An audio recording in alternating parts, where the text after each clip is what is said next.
having a little chip. Just when you thought you were cut off. So when you thought there were no more chips, there's a few more. Diane had a plan. Is a baby seagull being trained to be a pest? The park rangers would be scolding you.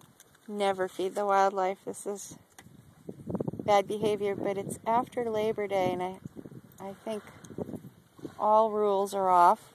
No more tourists are feeding them French fries at McDonald's. I think it's okay to give a baby seagull a break here and there. You've had enough shellfish, right? Last one. Last chip?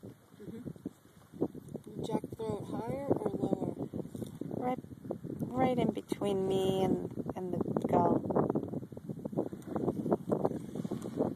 You little sweetie. See, now I could just do crust. So here's my take on the problem with sharks, with a demonstration of seagull behavior.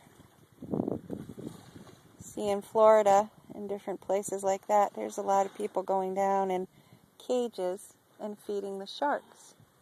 That's right. Right? The novelty. So, such a novelty. Everybody's down there taking an adventure, having shark feeding fests.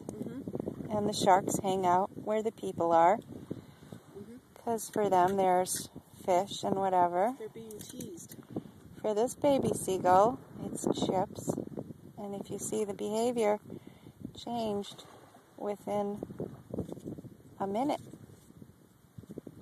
Wanted to hang out with humans. So maybe, besides the seal issue, which seals, by the way, have always been around, maybe these humans feeding, socializing sharks possibly isn't a good thing to teach sharks that humans throw out food.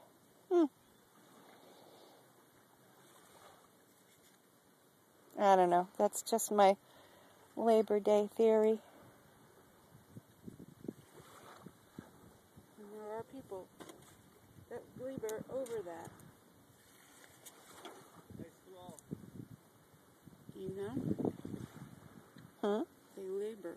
Yeah. To provide that service. They provide an adventure service feeding sharks. And those sharks aren't limited to Florida or anywhere. They come up here. They travel.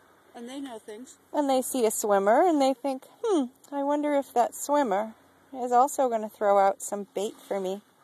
I better go see. And then we get trouble. There's the thought, seagull thoughts for the day.